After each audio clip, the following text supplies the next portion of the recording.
Hello guys, welcome back to the study. This is Dheeraj Kumar. अभी हम लोग करने वाले Indian coast guard Navik GDP Yantrik की जो है मैथ का practice set number 2। Practice set number हमने किया था एक दिन पहले, तो अब रेगुलर आएगा आपके लिए प्रैक्टिस सेट मैथ का। आप भी रेगुलर हो जाओ। तो चलो फिर विदाउट वेस्टिंग टाइम इसको हम लोग कंटिन्यू करते हैं।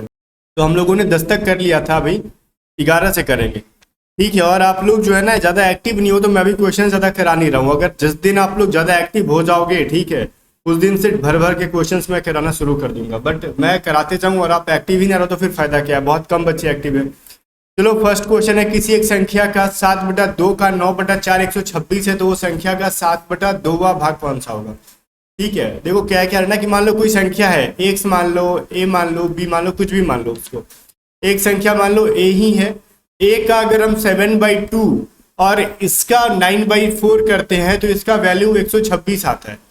ठीक है, तो ए का जो है 7/7 मतलब 7/2 या फिर सेकंड कह लो, या फिर दूसरा भाग क्या हो जाएगा, ये बात पूछ रहा आपसे। तो यहाँ पे सिंपली हम लोग इसको डिवाइड दे देंगे एक बार 7 से। तो 7 8 9 10 11 12, तो 18 7 100, मतलब 7 से डिवाइड कर देंगे हम लोग इस तरीके से। ये 18 बार में कट जाएगा 126। ठीक है, अब फिर से 9 से डिवाइड करते हैं 18 को, तो 2 बार में कट जाएगा। तो ए बराबर क्या हो जाएगा 2 इंटू 2 इंटू 4। ये जो नीचे के 2 और 4 है उसके साथ जाके मल्टीप्लाई होंगे तो वैल्यू हो जाएगा इनका 16। ठीक है, चलो अब ए का क्या है ना 7/2 फाइंड आउट करो। तो 16 का 7/2 हो जाएगा आपका 56। तो बहुत ही मतलब सस्ता वाला क्वेश्चन था ये, बहुत ही इजी सा क्वेश्चन था। क्वेश्चन के लेवल बढ़ेंगे थोड़ा सा आगे जैसे जैसे हम लोग बढ़ेंगे, टेंशन ना लो। और अब जितने भी कह रहे हैं ना सर डिटेल्स में कराओ, बेसिक क्लासे कंसेप्ट कराओ, कंसेप्ट की प्लेलिस्ट जाके देखो, पूरी चैप्टर मैंने खत्म करा दी ऑलरेडी। वैकेंसी आएगी जैसे तो फिर हम लोग फिर से नई स्टार्ट करेंगे। निम्नलिखित संख्याओं में से कौन सी संख्या प्रथम 25 प्राकृत संख्याओं के योगफल का एक गुणनखंड है। ठीक है, कह रहा प्रथम 25, 1 2 3 4 डॉट डॉट डॉट ऐसे 25 तक का जो टोटल जोड़ने पे कितना होगा।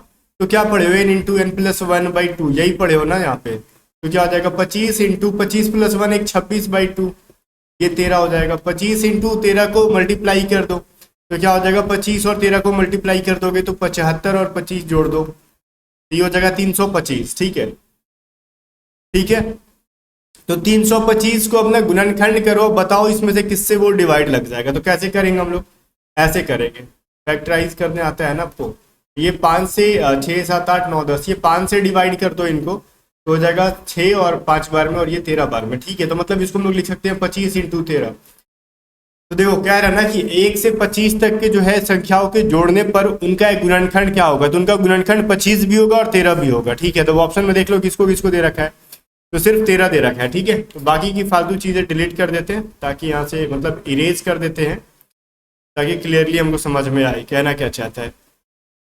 तो करेक्ट आंसर क्या हो गया अपना 13। अगर ऑप्शन में 25 होता तो वो आंसर हो सकता था। 25 और 13 दोनों आंसर है यहाँ पे। अब डिपेंड करता है कि आपका क्या ऑप्शन है। ऑप्शन में कोई एक ही रहेगा, या तो 25 या फिर 13, या फिर 5 इंटू 5 करोगे तो 5 भी एक इसका गुणनखंड ही है। ठीक है, चलो आगे देखते हैं। कोई एक ही ऑप्शन में रहेगा आपका, सबके सब नहीं दिए रहेंगे, कंफ्यूज नहीं करेंगे बोलो। अगला सवाल देखते हैं हम लोग क्या कह रहा है। 13 नंबर क्वेश्चन कह रहा है एक 800 मीटर लंबी ट्रेन 678 किलोमीटर पर आवर की स्पीड से चल रही है। ठीक है, यदि यह ट्रेन जो है सुरंग को 1 मिनट में पार करती है तो सुरंग की लंबाई मीटर में क्या हो जाएगी। देखो मीटर में ज्ञात करनी है अपने को, तो ट्रेन की लंबाई, ठीक है, तो डिस्टेंस बराबर क्या होता है स्पीड इंटू टाइम। ठीक है, तो ट्रेन की लंबाई अपने को 800 मीटर दे रखा है। सुरंग मतलब ट्यूनल, ट्यूनल का हमको डिस्टेंस नहीं पता है। डिस्टेंस क्या मतलब लंबाई नहीं पता अपने को। तो डिस्टेंस बराबर क्या होता है, जिस चीज को पार कर रहे होते हैं वो और ट्रेन की लंबाई, वो दोनों का जो लंबाई जुड़ जाएगा तो उसको डिस्टेंस मानते हैं। स्पीड अपने को किलोमीटर पर आवर में दे रखा है ना 78, तो इसको हम लोग मीटर पर सेकंड में 5/18 से मल्टीप्लाई करके कर लेंगे। और टाइम दे रखा अपने को 1 मिनट, तो 1 मिनट को सेकंड में बदलो 60 सेकंड हो जाएगा। ठीक है, चलो 6 से और 18 को डिवाइड कर दो और 60 को कर दो, आराम से कट जाएगा 6 इंटू 3 और ये 10 में। फिर 3 से हम 78 को करा देते हैं आपका, तो ये हो जाएगा 26 बार में कट जाएगा। ठीक है, ये कितना हो जाएगा 800 प्लस में टी इज इक्वल टू 6 5 30, 5 10 2 12, और ये हो जाएगा आपका 1200। ठीक है, और तो ये यहाँ पे क्या हो जाएगा, तो ये 1300 होगा, 1200 नहीं होगा, 1300 हो जाएगा यहाँ पे, ये 1300 हो जाएगा। तो ट्यूनल की लंबाई कितना हो जाएगा, 1300 में से हम लोग 800 को माइनस करा लो। ठीक है, तो जो वैल्यू आ जाएगा अपने को 500। तो 500 मीटर यही है अपना, किस चीज का, सुरंग की लंबाई है। तो जिस सुरंग को पार कर रहा था ना वो ट्रेन, उसकी लेंथ आ गई 500 मीटर। क्लियर है, चलो किसी को कोई दिक्कत नहीं होगा इसमें। 14 नंबर कह रहा है एक समबाहु त्रिभुज मतलब इक्विलैटरल ट्रायंगल, ठीक है, एबीसी है और उसकी एक साइड का वैल्यू दे रखा है 60 सेंटीमीटर। तो त्रिभुज की जो है ना परित्रिज्या ज्ञात करें। अब परित्रिज्या क्या होती है, देखो एक ये ट्रायंगल है, इक्विलैटरल है, ठीक है, एबीसी है, ये ध्यान से समझो यहाँ पे। अगर इसका वैल्यू 60 है तो इसका भी 60 और इसका भी 60। अब ये सर्कम रेडियस क्या होता है, जब कोई एक त्रिभुज को बाहर से कोई सर्कल ऐसे, मतलब बहुत ही गंदा वाला सर्कल है, मैं सर्कल पहले बना लेता हूँ।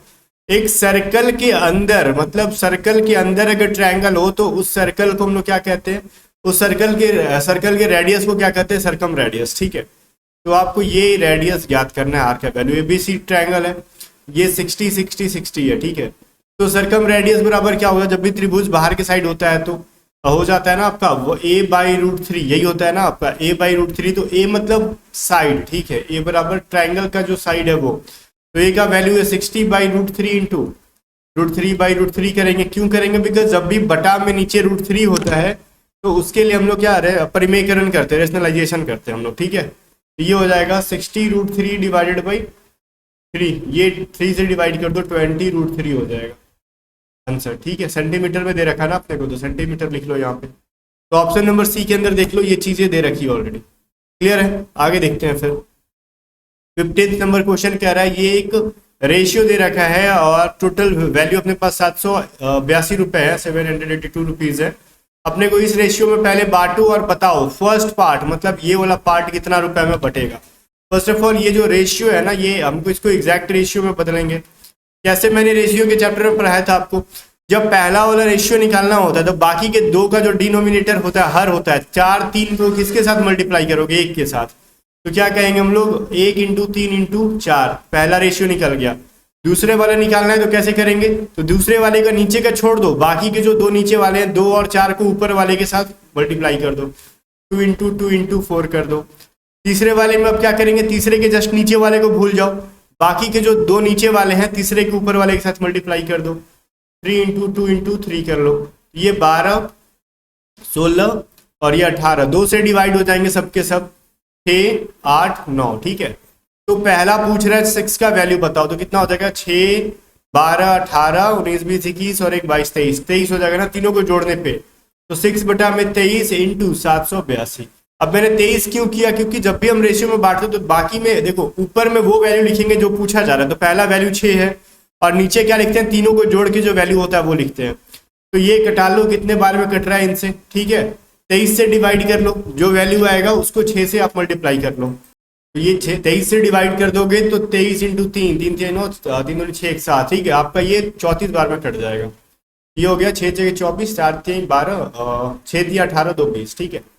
204 आपका आंसर हो जाएगा। 204 रुपए जो है पहला वाला होगा, ठीक है। दूसरा वाला पूछता तो हम 8 से मल्टीप्लाई करते 34 को, तीसरा पूछता तो हम 9 से मल्टीप्लाई कर देते 34 को, आपका आंसर आ जाता, ठीक है। चलो फिर आगे देखते हैं। 16 नंबर, ए का वेतन पहले 10% बढ़ाया जा रहा है, फिर 10% घटाया जा रहा है, तो वेतन में कितने प्रतिशत का परिवर्तन हुआ। जब भी एक बार बढ़ाया जाए तो R1, फिर घट रहा है तो -R2, फिर -R1 × R2/100, यही करते हैं ना, मैंने फॉर्मूला आपको परसेंटेज चैप्टर के अंदर ये चीजें पढ़ाई थी, ठीक है। तो हो जाएगा 10 - 10 - 10 × 10/100, ये कट के तो 1 हो जाएगा। ये 0 - 1 बराबर -1, जब भी -1 है तो -1% की कमी हो जाएगी, मतलब 1% की कमी। ये वैल्यू अगर माइनस में दे रहा है तो वहां पे डिक्रीज होगा, ठीक है, और यही आपको प्लस में दे रहा है तो इंक्रीज होगा। ऑब्वियसली समझ में आ गया होगा ये चीज, ठीक है। तो ये चीज सही है। चलो 17 नंबर कह रहा है x के मान में 20% की वृद्धि हो जाए और y के मान में 60% के मतलब x का वैल्यू जब हम लोग क्या करते हैं ना, x का जब 20% इंक्रीज करते हैं तो y के वैल्यू में क्या होता है, 60% के बराबर हो जाता है। तो x रेशियो y का रेशियो निकालो आप सिंपली, ठीक है, आप निकाल लोगे आराम से। देखो x में जब 20% का इंक्रीज मतलब 120/100, तो y के 60% के बराबर हो जा रहा है, तो 100 कट जाएगा। x/y बराबर क्या हो जाएगा, 60/120, तो 6 दूनी 12, 2 बार में कट जाएगा। तो 1/2, तो x रेशियो क्या हो जाएगा, 1:2। अब ध्यान देना है ना, 1/2, कुछ लोग 2:1 भी निकाल रहे होंगे, यही चीज ध्यान देना होता है, क्योंकि एग्जाम में कभी कभार ना उल्टा देखो, अगर आपसे x रेशियो y पूछा है तो 1:2। एग्जाम में कभी कभार इसी को उल्टा करके पूछ लेता है, y रेशियो x निकालो, तो भी बच्चे 1:2 निकाल के चल देते, तो गलत हो जाएगा। उस कंडीशन में 2:1 हो जाता। ठीक है, सवाल क्या पूछा उस पर फोकस होना चाहिए। अगला देखो, कह रहा है दो संख्याओं का एलसीएम 594 है, 594 है, और उनका मल्टीप्लाई करने पे वैल्यू प्रोडक्ट 3564 है। तो दोनों संख्याओं का एलसीएम अगर 9:11 दे रखा है तो संख्याओं का योग ज्ञात करो। देखो दो संख्याओं का रेशियो दे रखा है, मान लो पहला संख्या 9x है, दूसरा क्या है 11x है, और इन दोनों को मल्टीप्लाई करोगे तो इनका वैल्यू 3564 आ रहा है। ठीक है, चलो तो हम 11 से डिवाइड कर लेते हैं, तो 11 3 और कट जाएगा, 2 बार में 4 मतलब 324 से कट जाएगा। फिर 9 से डिवाइड कर दो, 9 से अगर डिवाइड करते तो 9 छक्के 36 नहीं, 9 तिया 27। ठीक है, और 9 छक 54। ठीक है, चलो 36 एक्स स्क्वायर बराबर 36 आ गया। अब एक्स स्क्वायर बराबर कितना है, ये वाला एक्स और ये वाला एक्स दोनों को मल्टीप्लाई करोगे तो एक्स स्क्वायर, तो एक्स बराबर क्या हो जाएगा √36 बराबर 6। तो एक्स का वैल्यू 6 आ गया। तो वो संख्याओं का योग, तो 9x प्लस में 11x करना है, वही संख्या था ना, तो 9 × 6 प्लस में 11 × 6 कर लो, 9 छक 54 और ये 66 हो जाएगा आपका, 0 6 5 11 और 1 12 120 हो जाएगा। ठीक है, तो बहुत ही आसानी से ये चीज बच गया। ठीक है, तो आप कैलकुलेशन अपने अकॉर्डिंग क्या करो, कैलकुलेशन में अपने अकॉर्डिंग कर लेता हूँ। मैं आपको एक रूट बता देता हूँ कि किस रास्ते पे चलना है, किस तरीके से चलना है, और आप ऐसे कर सकते हो आसानी से। ठीक है ना, चलो आगे देखते हैं। 19 नंबर क्वेश्चन कह रहा है, ये एक क्वेश्चन है, थोड़ा सा कुछ लोग कंफ्यूज होते हैं कैसे बनेगा, मैं बता रहा हूँ। देखो रुक जाओ, ये क्वेश्चन जो है ना, ये है 157 है, फिर अंडर रूट उसके अंदर है 130 प्लस में 180 प्लस में क्या है 256। ये सारे एक दूसरे के रूट में बंद है।